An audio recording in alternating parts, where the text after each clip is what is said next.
بسم الله الرحمن الرحيم. الحمد لله رب العالمين وعلى آله وأصحابه أجمعين. أما بعد، السلام علیکم ورحمۃ اللہ تعالی وبرکاتہ. معزز سامعین، ایک مرتبہ پھر ہم آپ کے سامنے حاضر ہیں سلسلہ سیرت النبی علیہ الصلاۃ والسلام لے کر. تو میں ایک مرتبہ اپنے شیخ کریم سیدی مولائی سید ابو سلیم حافظہ اللہ تعالی آپ کی بارگاہ میں حاضر ہوا. میں نے عرض کی، اے مرشد کریم، آقا کریم علیہ الصلاۃ والسلام کی زیارت کرنے کا بڑا شوق ہے، بڑا دل کرتا ہے کہ آپ کی زیارت کی جائے، اور آپ کی زیارت سے بڑھ کر اس دنیا جہاں میں کوئی چیز نہیں ہے. تو میں کیا کروں جس سے میں آقا کریم علیہ الصلاۃ والسلام کی زیارت سے شرف حاصل کر سکوں، آپ کا منور چہرہ دیکھ سکوں. تو آپ نے ارشاد فرمایا، اے بیٹے، آقا کریم علیہ الصلاۃ والسلام کی سیرت طیبہ طاہرہ پڑھنا شروع کر دو، اور سیرت طیبہ طاہرہ اس طریقے سے پڑھو کہ آقا کریم علیہ الصلاۃ والسلام کی طرف جس چیز کی بھی نسبت تھی، یا آپ کی جس چیز کی طرف نسبت تھی، اس کو اس طریقے سے پڑھو، اس طریقے سے تمہاری ذہن میں، تمہاری سوچ میں، تمہاری فکر میں وہ راسخ ہو جائے، جس طریقے سے تمہیں اپنے ماں باپ اور اپنی شخصیت کے بارے میں، بہن بھائیوں کے بارے میں علم ہے. پھر وہ لمحہ آئے گا کہ تمہیں آقا کریم علیہ الصلاۃ والسلام کی زیارت کا شرف حاصل ہوگا.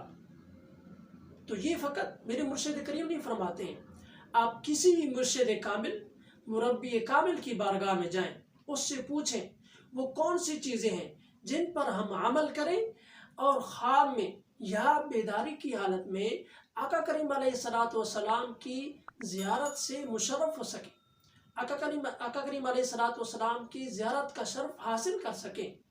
تو وہ 4 یا 5 چیزیں آپ کو بتائیں گے، لیکن 2 جو مین چیزیں وہ آپ کو بتائیں گے، ان میں سے مین چیزیں 2 یہ ہیں. ایک پہلی ہے خدمت خلق. اللہ رب العالمین کی خدمت خلق، فقط انسانوں کی نہیں، بچوں کی، بوڑھوں کی، جانوروں کی، جو بھی. کیوں؟ آپ جب اللہ کی مخلوق کی خدمت کریں گے اللہ کی وجہ سے، تو اس کا انعام اور ہوگا. اس طریقے سے اور کیا ہے، اور جو چیز ہے وہ عام، جو تمام سلاسل میں مشترک ہے، وہ یہ ہے کہ آپ کو یہ بتائیں گے، بیٹا آقا کریم علیہ الصلاۃ والسلام کی سیرت طیبہ طاہرہ اس طریقے سے پڑھو کہ وہ تمہارے، جس طرح تمہیں تمہارا نام یاد ہے، اپنے گھر والوں کا نام یاد ہے، تم یاد رکھتی ہو، دیکھتی ہو، اسی طریقے سے تمہیں آقا کریم علیہ الصلاۃ والسلام کی سیرت طیبہ یاد ہونی چاہیے، تمہارے ذہن میں راسخ ہونی چاہیے، تمہاری فکر میں، تمہارے اٹھنے میں، تمہارے کھانے میں، تمہارے پینے میں.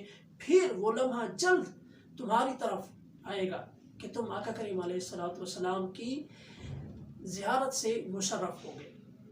تو اس چیز کو دیکھتے ہوئے اس ناچیز نے یہ فیصلہ کیا، اس ناچیز نے یہ سوچا، اگرچہ میں آپ لوگوں سے دور بیٹھا ہوں، تو یہ جو موبائل ہے اس نے لوگوں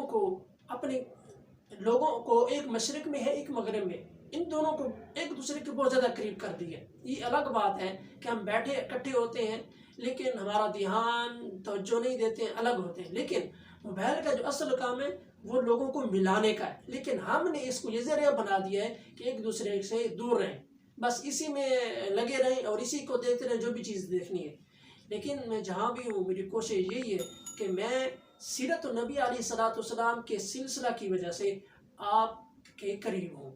تو میں نے یہ فیصلہ کیا ہے کہ آقا کریم علیہ الصلاۃ والسلام کی سیرت طیبہ خود پڑھوں اور آپ تک بھی پہنچاؤں.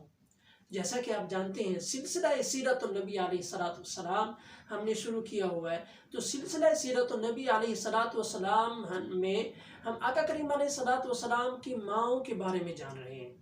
تو اب تک پچھلے لیکچر میں ہم آقا کریم علیہ الصلاۃ والسلام کی 2 مائیں رضات میں ان کے بارے میں جان چکے ہیں.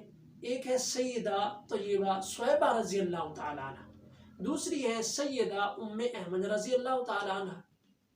اب آقا کریم علیہ الصلاۃ والسلام کے سگے بہن بھائی کوئی نہیں.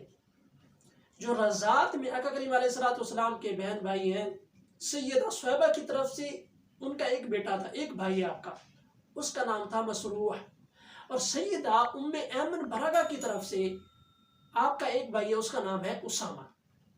اب آقا کریم علیہ السلام کی ولادت بسعادت ہوتی ہے سوار کے دن۔ جب سوار کے دن ہوتی ہے تو قریش میں یہ رواج تھا کہ جب ان کے ہاں بیٹوں کی پیدائش ہوتی، بچوں کی پیدائش ہوتی، تو مختلف قبائل سے عورتیں آتی جن کو ہم دائی کہتے ہیں، عورتیں آتی اور بچوں کو اٹھا کر لے جاتی، ان بچوں کو سال بھر یا 6 ماہ ان کو دودھ پلاتی، جنہیں رضاعت کا دودھ کہا جاتا ہے، تو وہ دودھ پلاتی انہیں، پھر بچے جب بڑے ہو جاتے تو واپس آتی، ان کے ماں باپ کو ان کے ہاں چھوڑتی اور اپنے انعام حاصل کرتی۔ جب آقا کریم علیہ السلام تشریف لائے تو آپ کے والد کریم آپ کی ولادت باسال سے پہلے انتقال فرما چکے تھے، تو بہت سی دائیاں آپ کو دیکھنے آئیں، لیکن آپ کسی کے نصیب میں نہیں تھے، کسی کا نصیب ہی نہیں تھا کہ وہ آپ کو لے جائے۔ وہ یہ گمان کرتی تھی یہ یتیم بچہ ہے، اس کا باپ بھی نہیں، ہاں اگر اس کا باپ ہوتا، ماں تو ہے، دادا بھی ہے، اگر اس کا باپ ہوتا، جب ہم واپس اس کو اس کے ماں باپ کے پاس چھوڑنے آئیں گی تو ہمیں بہت انعام حاصل ہوتا، لیکن اب تھوڑا مشکل ہے، وہ ڈگمگا گئی۔ لیکن اصل میں اللہ رب العالمین تدبیر فرما رہے تھے۔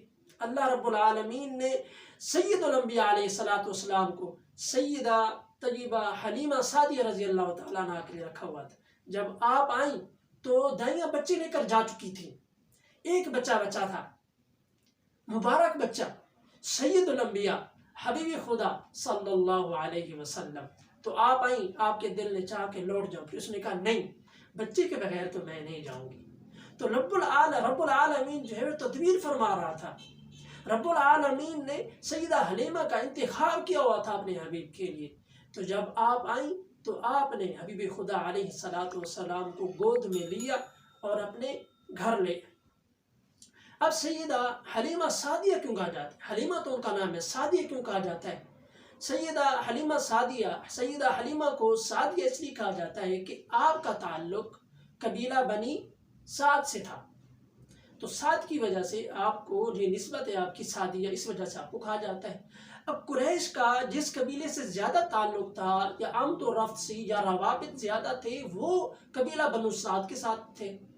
وجہ یہ تھی کہ قریش کی زبان جو تھی وہ عربی زبان فصیح و بلیغ تھی، وہ چاہتے تھے کہ ہمارا بچہ قبیلہ بنی سعد میں جائے، وہاں کی آب و ہوا بہت پیاری تھی، وہاں کے لوگ بہت پیارے تھے، ثقافت بہت پیاری تھی، اور وہاں کے لوگ فصیح و بلیغ عربی بولتے تھے، تو لوگ چاہتے تھے کہ ہمارے بچے اس قبیلے میں جائیں، پرورش پائیں، واپس آئیں تو جو چیز وہ سمجھ کے آئیں، جو وہ زبان لے کر آئیں، جو وہ لہجہ لے کر آئیں، تو وہ سب سے اچھا، سب سے خوبصورت فصیح و بلیغ لہجہ ہو۔ تو اسی وجہ سے وہ بچوں کو وہاں بھیجتے تھے۔ ایک تو یہ ہوگا، دوسرا اس وجہ سے بھیجتے تھے کہ جس بچے کی پرورش فصیح و بلیغ زبان میں یا صحیح تلفظ میں یا صحیح لہجے میں اس کی پرورش ہو تو بچے کی سوچنے کی جو فکر ہوتی، جو سوچنے کا وہ آلہ ہوتا ہے، تو وہ بچے کو سیدھی طرح یا بات سمجھنے میں اس کے لیے آسانی پیدا کرتا ہے، تو بچے کو بات جلدی سمجھ آتی ہے، بچہ ادھر ادھر نہیں ڈگمگاتا ہے۔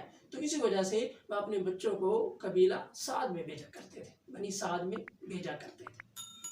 تو سیدہ طیبہ حلیمہ سعدیہ رضی اللہ تعالی عنہ نے حبیب خدا علیہ السلام کو گود میں لیا، اپنے گھر لے گئی۔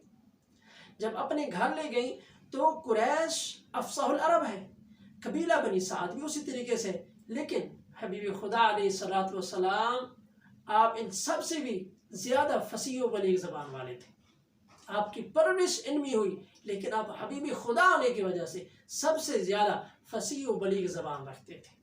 جب سیدہ حلیمہ سعدیہ آپ کو لے کر اپنے گھر گئیں تو اب سیدہ حلیمہ کے گھر پہلے 2 بچے تھے، ایک ان کی بیٹی تھی شیمہ جن کی عمر تھی 12-13 سال، وہ تھوڑا بڑی تھی، اور ایک ان کا بچہ تھا بیٹا جن کا نام تھا عبداللہ۔ عبداللہ چھوٹا تھا، وہ آقا کریم علیہ السلام سے تھوڑا بڑا یا کچھ دن بڑا یا کچھ دن چھوٹا ہو سکتا ہے، وہ آپ کی ہی عمر کا تھا۔ تو سیدہ حلیمہ سعدیہ رضی اللہ تعالی عنہ آپ علیہ السلام کو بھی آپ نے آپ علیہ السلام کو بھی دودھ پلایا، اور اپنے بیٹے عبداللہ کو بھی دودھ پلایا۔ تو آقا کریم علیہ السلام کی جو بہن بھائی ہیں وہ اب 4 ہوئے۔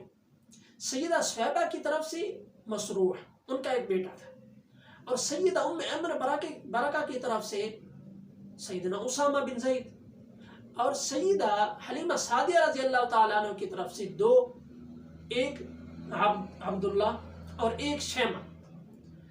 اب یہ 4 آقا کریم علیہ السلام کے بہن بھائی ہیں جو رضاعت میں ہیں، لیکن حقیقی آقا کریم علیہ السلام کا نہ کوئی بھائی ہے نہ کوئی بہن ہے۔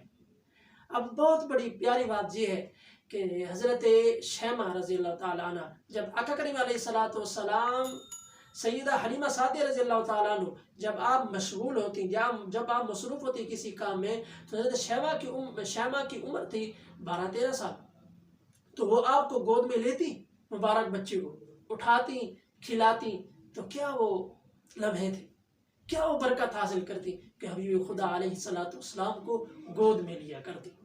تو آقا کریم علیہ السلام کی رضائی مائیں 3 ہیں، پہلی سیدہ صہیبہ، دوسری سیدہ ام ایمن برکہ، اور تیسری ہیں سیدہ حلیمہ سعدیہ رضی اللہ تعالی عنہ۔ تو آج تک ہم نے آقا کریم علیہ السلام کے جو بہن بھائی ہیں رضاعت میں وہ 4 ہیں، 3 بھائی 1 بہن، اور آپ کی مائیں جو ہیں وہ 3 ہیں، سیدہ صہیبہ، سیدہ ام